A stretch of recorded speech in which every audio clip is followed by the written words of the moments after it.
गुलदस्ता से आज हम आपके लिए लेकर आए हैं सुमित्रा नंदन पंत की कहानी पान वाला। स्वर है जया भट्टाचार्य का।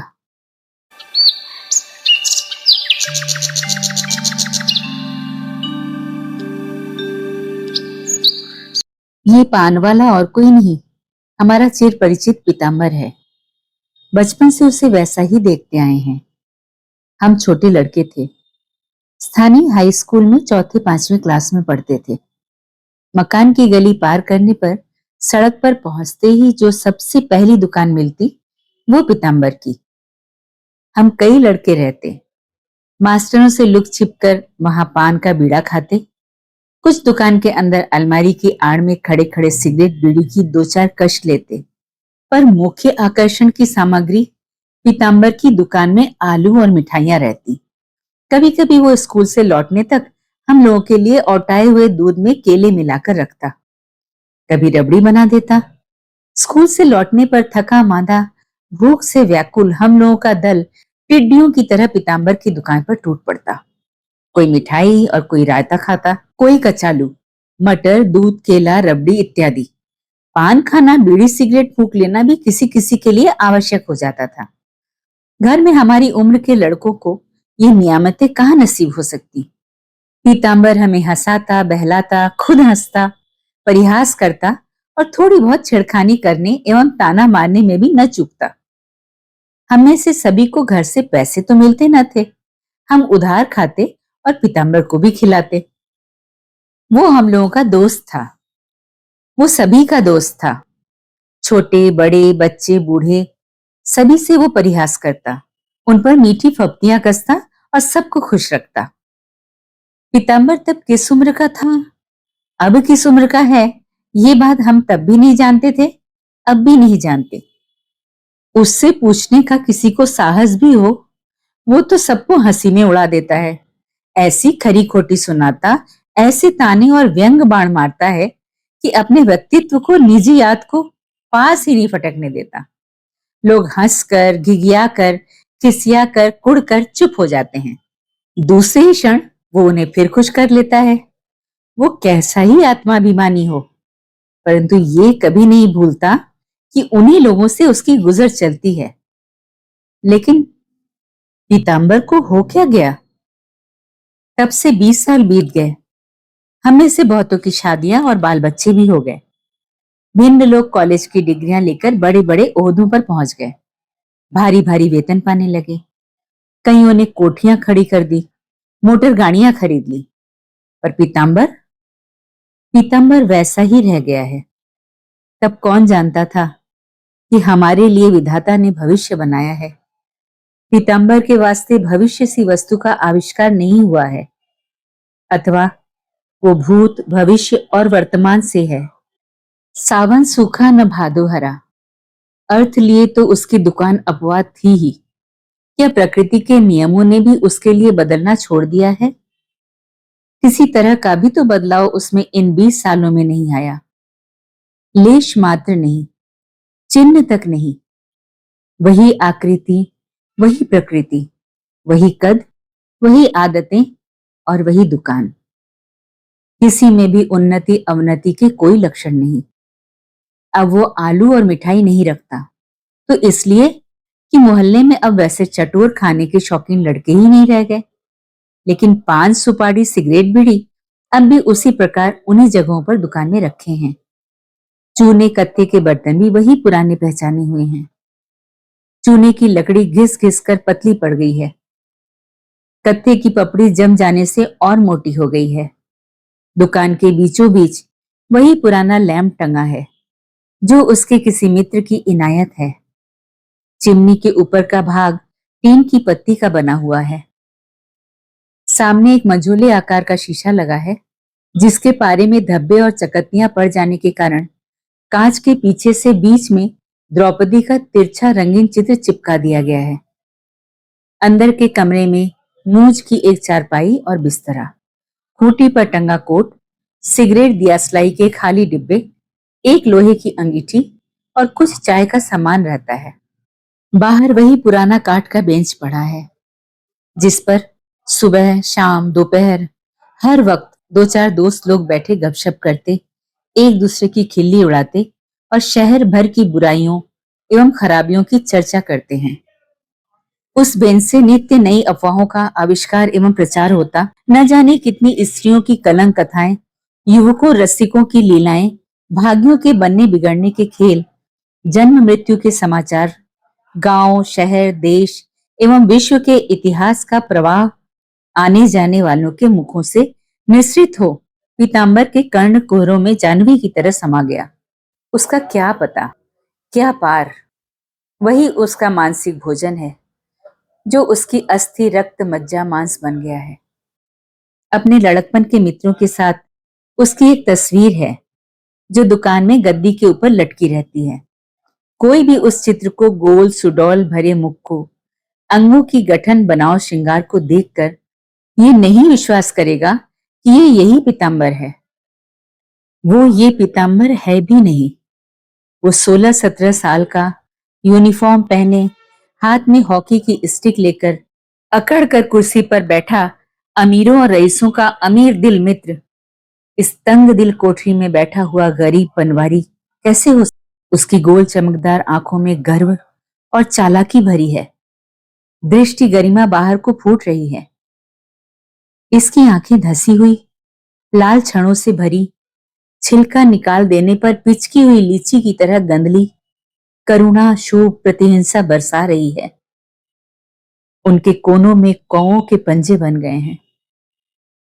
उस 16 साल के नवयुवक के मुखमंडल पर सुख, सौकुमार्य, स्वास्थ्य, आशा और उत्साह की आभा है। इस अधेड़ का मुख, जिसकी उम्र 30 से 50 तक कुछ भी कही जा सकती है, दुख, दारिद्र, निराशा, आत्मपीड़न, असंतोष का भग्न जीर्ण खंडहर है। गालों की गोल रेखाओं को संसार ने नींबू की तरह चूस कर टेढ़ा मेढ़ा विकृत कर दिया है। दुख से काटे हुए रात दिन के शेष चिन्हों की तरह बेमेल स्याह सफेद घनी दाढ़ी मूछों ने, जिन्हें हफ्ते में एक बार बनाने की नौबत नहीं आती, उस 16 साल के फूल को सुखाकर कांटों की झाड़ी से घेर लिया है। दुर्भाग्य के स्रोत की क्षीण शुष्क धाराओं की तरह सिकुड़े हुए भाल पर गहरी चिंता की रेखाएं पड़ गई हैं। नीले मुरझाए ओठों के दोनों ओर नाक से मिली हुई दो लकोरों ने मनचाहा खाना न मिलने के कारण अनावश्यक मुख को दोनों ओर से दो घेरों में बंद कर दिया है। मुख का रंग धूप से जलकर काला पड़ गया है और उसका प्रत्येक चर्म अणु सूजी के दाने की तरह शोक ताप में पककर फूल गया है। रोड़े की तरह गले में अटकी हुई हड्डी मांस के सूख जाने से बाहर निकल आई है। वो चित्र भले ही हो, वास्तविक पीताम्बर यही है। दुबला, नाटा, अविकसित हड्डियों का ढांचा ये पीताम्बर। उसकी कलाइयां 2 अंगुल से अधिक चौड़ी नहीं, वे भी जैसे कसकर तंग चमड़े में बांध दी गई हों। उसके इकहरे जीर्ण चमड़े के अंदर से चर्बी का अस्तर कभी का गायब हो चुका है। रक्तहीन हाथों में नीली नीली फूली नाड़ियां और हथेलियों में चूने कत्थे से कटी रेखाओं की जालियां पड़ गई हैं। दुख, दैन्य और दुर्भाग्य के जीवन प्रवाह के तट पर ठूंठ की तरह खड़ा, उसके तीक्ष्ण कटु आघातों से लड़ता हुआ पीताम्बर उस प्रभाववाचक स्थिति पर पहुंच गया है जहां उस पर आशा, तृष्णा, लोभ, जीवनेच्छा, सौंदर्य, स्पर्धा, मोह, ममता, उम्र आदि भाववाचक विभूतियों के अत्याचार उत्पात का कोई प्रभाव नहीं पड़ सकता। वर्तमान मनुष्यता, सामाजिकता, नैतिकता, धर्म, आचार, रूढ़ि रीतियों की कला का वो एक साधारण नमूना मात्र है। अपने देश के वर्तमान जीवन ने कुशल कलाकार की तरह भिन्न भिन्न अवस्थाओं एवं परिस्थितियों की कूचियों से उसमें रूप रंग रेखाएं भरकर उसे हमारी पैशाचिकता, पशुत्व, अंधकार का निर्मम सजीव चित्र बना दिया है। उस 16 वर्षीय किशोर का चित्र इस चित्र से कैसे मिल सकता है? वो सब समय की मानवीय प्रकृति को कला का नमूना था। ये हमारी इस समय की सभ्यता की मानवीय विकृति का नमूना है। पीताम्बर जात का तंबोली नहीं, वो अच्छे घराने का है। छुटपन में ही माँ बाप के मर जाने के कारण पीताम्बर अयाचित स्नेह के संरक्षण से वंचित हो गया। उसके भाई को, जो उससे 5 साल बड़ा था, ये समझते देर नहीं लगी कि अब उसे दूसरों की चापलूसी, खुशामद कर, उनको करुणा दया को जागृत कर, उनके स्वभाव और इच्छाओं को अपनाकर, दूसरों की बुरी प्रवृत्तियों के सामने अपनी अच्छी प्रवृत्तियों का बलिदान कर, दब कर, सह कर, कुट कर, पीस कर जीवन निर्वाह करना है। मुक्ति श्रेयी माँ बाप उसकी शादी कर गए थे। एक असहाय, मूक, पंगु, अपढ़, अंधविश्वासों से निर्मित मांस की लोथ, निष्प्राण, पति प्राण सती का भार उस पर था। इसलिए लाचार होकर वाणी में दीनता, आंखों में याचना, होठों में शर्माई हुई करुण हंसी भरकर सबके सामने आंखें झुकाना, माथा नवाना सीखकर यज्ञदत्त ने अपना स्वरूप बदल डाला। पड़ोस और शहर के लोग उसकी नम्रता, तत्परता पर मुग्ध हो गए। उसे जिला बोर्ड में दफ्तरी का काम दिला दिया। 15 रुपए वेतन मिलता, जिसमें 4 प्राणी किसी तरह जीवन व्यतीत करते। यज्ञदत्त में कोई खास बात न थी। वो जैसे ऐसे ही छोटे मोटे काम के लिए बना था। पर इसी यज्ञदत्त का भाई, उन्हीं माँ बाप की दरिद्र कोख से पैदा हुआ पीताम्बर, अपने आत्माभिमान को न छोड़ सका। वो उस निर्धन घर का अमीर दिल प्रकाश था। उसके वैसे ही संस्कार थे। सृष्टिकर्ता ने उसे निर्माण करने में किसी प्रकार का संकोच, संकीर्णता न दिखाई थी। प्रकृति ने रईसों के लड़कों को और उसे समान रूप से अपना मुक्तदान, अपनी गुप्त शक्तियों का अधिकारी बनाया था। उसके स्वभाव में आत्मसम्मान प्रमुख, इच्छाएं गौण हो गई थी। किसी के सामने झुकना, किसी के रोब में आना उससे न हो सकता था। मां को वो खो ही चुका था, जिसके हाथों का स्नेह स्पर्श उसके अभिमान और हठीले स्वभाव के तीखे कोनों को कोमल, चिकना बना सकता था। अभिमान केवल स्नेह के सामने झुक सकता है। उसे सहिष्णु साथी की जरूरत होती है। पर अपने भले बुरे के ज्ञान से अनभिज्ञ उस गरीब के लड़के को ऐसा कुछ भी न मिल सकने के कारण उसका अतृप्त अभिमान आत्मनिर्माण करने के बदले आत्मसंहारक हो गया। पीताम्बर उच्छृंखल, स्वतंत्र तबीयत का हो गया। आत्महीनता के पीड़ा जनक ज्ञान से बचने के लिए वो धनी युवकों से मित्रता स्थापित कर झूठा संतोष ग्रहण करने लगा। जीवनोपाय के लिए कोई हुनर, कोई उद्योग सीखने की ओर उसने कभी ध्यान ही नहीं दिया, जिससे पीछे उसे सच्चा संतोष मिल सकता। वो बड़ा तेज और होशियार था। बात की बात में शहर के अमीर लड़कों को अपने वश में कर उनकी स्नेह सहानुभूति पर अधिकार प्राप्त कर मौज उड़ाया करता। वो मनोरंजन के उन्हें नित्य नवीन उपाय बताता, जवानी की बहार लूटने को उत्साहित करता, उनमें साहस भरता और मुश्किल को आसान बनाकर अपने को उनके लिए आवश्यक बना लेता था। वो उनसे दबता न था, बराबरी का व्यवहार रखता था। उनके साथ पिकनिक में जाता, ताश खेलता, हॉकी, फुटबॉल, क्रिकेट में अपनी दक्षता दिखलाता। किसी के कुछ कहने पर या छेड़ने पर बिगड़ भी उठता।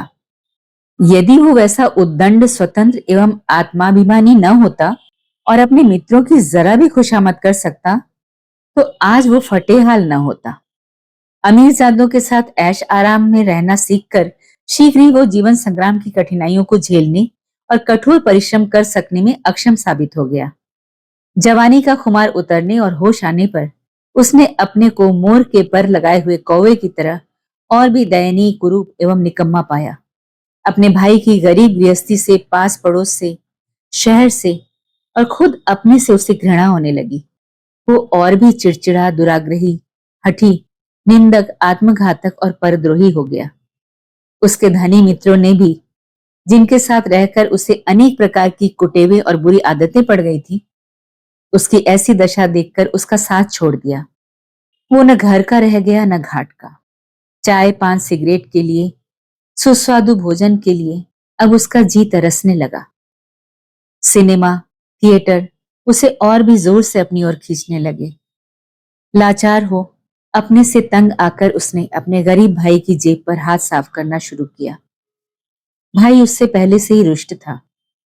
अब उसका ऐसा पतन देखकर उसने उसका घर में आना बंद कर दिया। सब तरफ से निराश हो, अपमान, भय, लज्जा, क्षोभ, यातना, आत्मसम्मान दारुण भूख प्यास से एक साथ ही ग्रस्त, पीड़ित, क्लांत एवं पराजित हो अंत में पीताम्बर ने एक तंबोली की दुकान में पान लगाने की नौकरी कर ली। पर वहां भी वो अधिक समय तक न ठहर सका। उसकी कुटेवी उसका दुर्भाग्य बन गई थी और एक रोज दुकान पर पान खाने को आई हुई एक वेश्या के रूप सम्मोहन के तीर से बुरी तरह घायल हो उसने शाम के वक्त चुपचाप गल्ले की संदूकची से 5 रुपए का नोट चुराकर अपनी विपत्ति निशा की कालीमा को एक रात के कलंक से और भी कलुषित कर डाला। उसका स्वास्थ्य अभी खराब नहीं हुआ था। उसके विवाहित जीवन, सबल इंद्रियों की स्वस्थ प्रेरणाओं का समाज अथवा संसार क्या मूल्य आंक सकता था, क्या सदुपयोग कर सकता था। फूल की मिलने इच्छा सुगंध कही जाती है, मनुष्य की प्रणय इच्छा दुर्गंध। उसे निर्मल समीर वाहित करता है, इसे कलुषित लोकापवाद।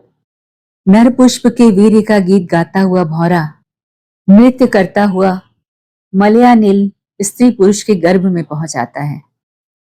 मनुष्य का वीर वैवाहिक स्वेच्छाचार की अच्छी कोठरियों, पाश्विक वेश्याचार की गंदी नालियों में सहस्त्र प्रकार की गरित नीरस कृत्रिम मैथुनों द्वारा छिपे छिपे प्रवाहित होता है। ये इसलिए कि हम सभ्य हैं, मनुष्य के मूल्य को, जीवन को, पवित्रता को समझ सकते हैं। असंख्य जीवों से परिपूर्ण ये सृष्टि एक ही अमर दिव्य शक्ति की अभिव्यक्ति है। प्रकृति के सभी कार्य पुनीत हैं। मनुष्य मात्र की एक ही आत्मा है। हम ऐसे ऐसे दार्शनिक सत्यों के ज्ञाता एवं विधाता हैं। हम प्रकाशवादी हैं। खैर, दुकान का मालिक पीताम्बर को पुलिस के हवाले करने जा रहा था। उसके बड़े भाई ने बीच बचाव कर, हाथ जोड़कर, गिड़गिड़ाकर तंबोली के रुपए भर दिए और पीताम्बर को धिक्कार कर, उस पर गालियों की बौछार कर, अंत में लोगों के समझाने पर तरस खाकर उसके लिए निजी पान की दुकान खोल दी। तभी से हमारे कथानायक इस दुकान की गद्दी पर बैठकर पान वाले की उपाधि से विभूषित हुए। अवश्य ही वो कोई शुभ मुहूर्त रहा होगा कि उस पान वाले की गद्दी अभी तक बनी हुई है, भले ही वो नाम मात्र को हो। पर यहां से पीताम्बर का दूसरा दुर्भाग्य शुरू हुआ।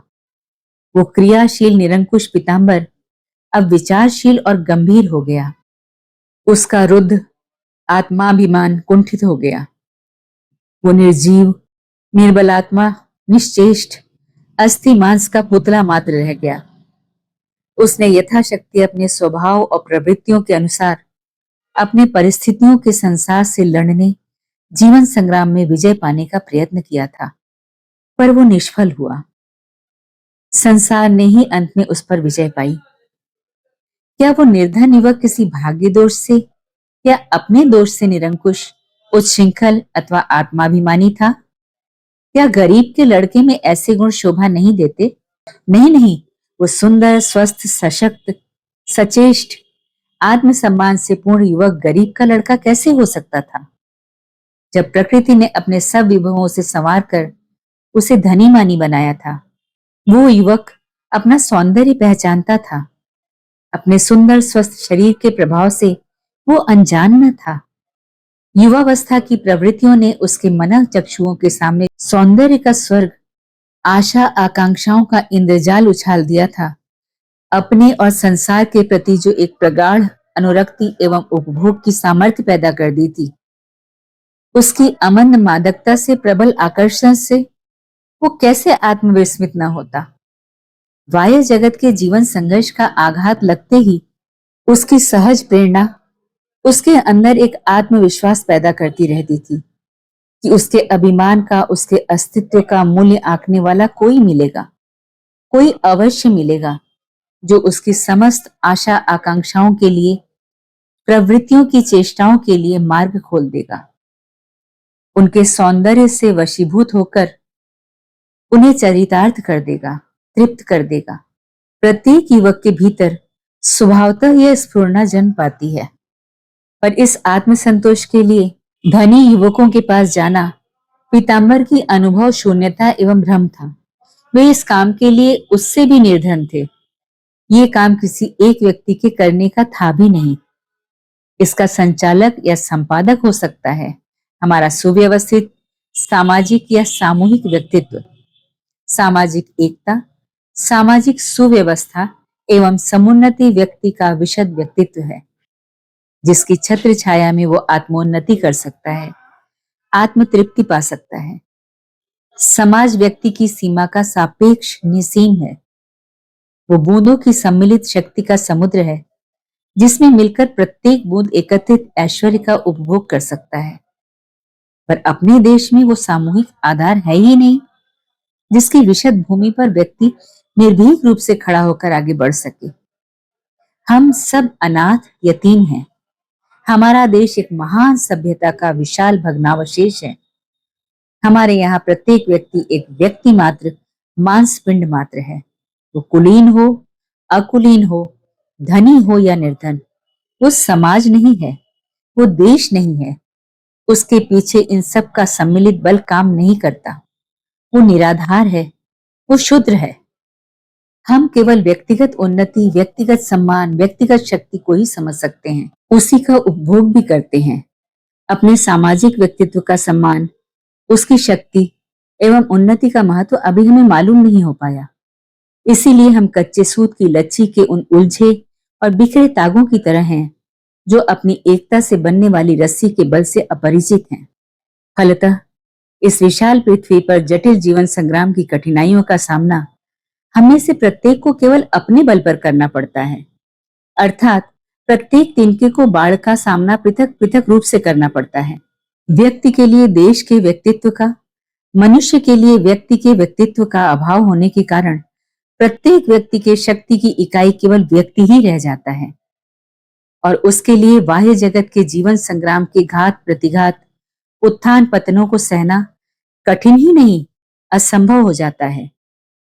दो एक बार निष्फल होकर वो शीघ्र ही अपने को अयोग्य समझने लगता है और हद बुद्धि हो, अंत में निराशावादी, भाग्यवादी, दुखवादी, विरक्त, उदास, द्रोही, द्वेषी, निंदक सभी कुछ बन जाता है। सभ्यता के ह्रास के युग में, राष्ट्र के या समाज के अवनति के युगों में ऐसी ही विचारधारा जन साधारण की बन जाती है। इसी विचारधारा के प्रवाह में प्रताड़ित प्रतिहत पीताम्बर भी तिनके की तरह बह गया। समाज की दुर्बलता को वो अपनी दुर्बलता, उसके दोषों को अपने ही दोष समझने लगा। वो अपनी आंखों में गिर गया। ईश्वर ने उसे क्यों ऐसा हेय, जघन्य और निकम्मा बनाया, ये उसकी समझ में नहीं आया। वो उसे अपने ही कर्मों का, पापों का फल, पूर्व जन्म का, भाग्य का दोष मानने लगा।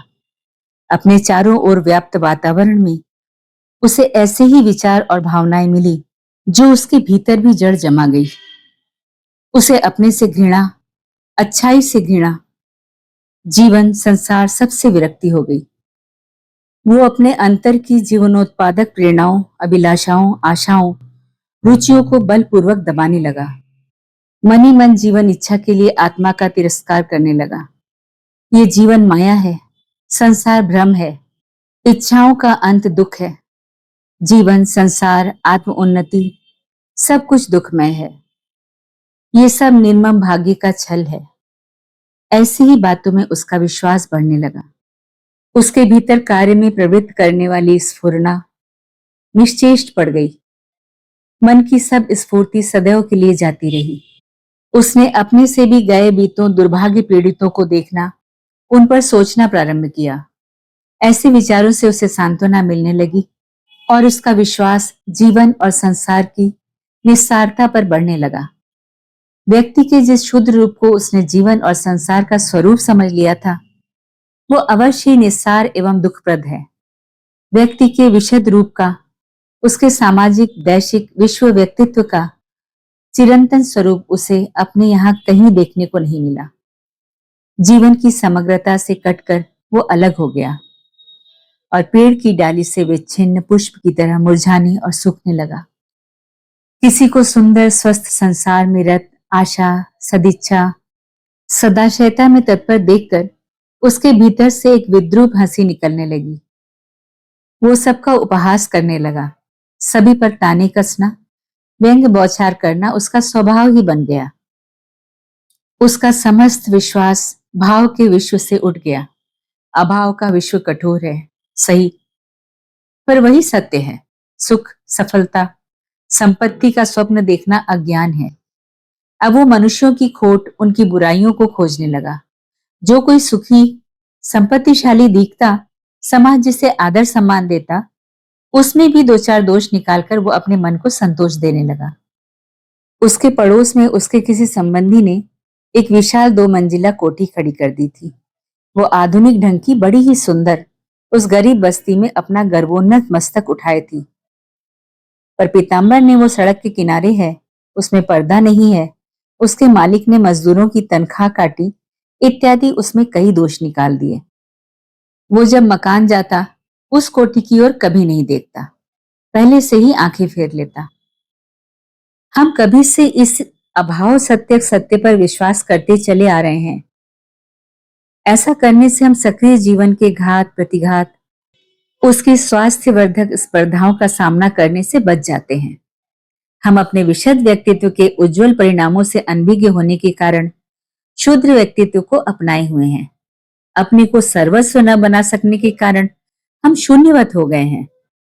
पर सूरज, चांद और तारे हमें शून्य बन जाने का उपदेश नहीं देते।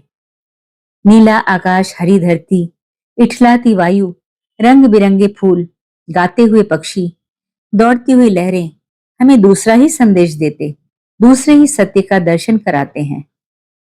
वहां अजेय जीवन, अविराम सृजन हमारे मरणशील व्यक्तित्व का, हमारे जड़त्व और निर्जीवता का प्रत्येक क्षण उपहास उड़ाया करते हैं। हमें विश्व की समग्रता की ओर, हमारे अमर व्यक्तित्व की ओर आकर्षित करते रहते हैं। पारस्परिक स्पर्धा, द्वेष, द्रोह, छोटे मोटे सुख दुख, हानि लाभ, अंधकार से घिरे हम सर्वत्र प्रकाशमान संपूर्णता से अपना संबंध विच्छेद कर नाशमान हो गए हैं। इसी भावनात्मक सत्य की निर्जीव सजीव मूर्ति पीताम्बर को हम छुटपन से इस पान वाले के रूप में देखते आए हैं। उसे अब निश्चेष्ट निर्जीव रहने में ही आराम मिलता है। उसका स्वास्थ्य अब नहीं के बराबर रह गया है। लगातार पान चबाने से दांत सड़ गए हैं। दिन रात बैठे रहने से जठराग्नि बुझ गई है। वो केवल जीवित रहने के अभ्यास से जीता है। स्वास्थ्य गंवा बैठने एवं हृदय में निर्जीवता व्याप्त हो जाने के कारण वो अपनी पत्नी से भी प्रसन्न नहीं रह सका। पान वाला बन जाने के कुछ ही महीनों बाद भाई ने उसकी शादी कर दी थी। तब तेल टपक कर समाप्त हो चुका था। तब केवल बत्ती को जलाने के लिए मानो दीपक को शिखा के पाश में बांध दिया गया। पीताम्बर का निर्बल रुग्ण बच्चा जब जाता रहा, तब उसने संतोष की ही सांस ली। आज दिवाली के रोज दुकान सजाते हुए उसने एक पुराना मिट्टी का खिलौना कपड़ों की तहों से बाहर निकाल गद्दी के पास रखा है। जिसके लिए 5 साल पहले ये खिलौना लाया था, वो तो रहा नहीं, ये खिलौना रह गया है। वो मिट्टी का नहीं था, इसलिए वो मिट्टी का नहीं था। ऐसा कहते हुए पीताम्बर उसी तरह ठठाकर हंस रहा है।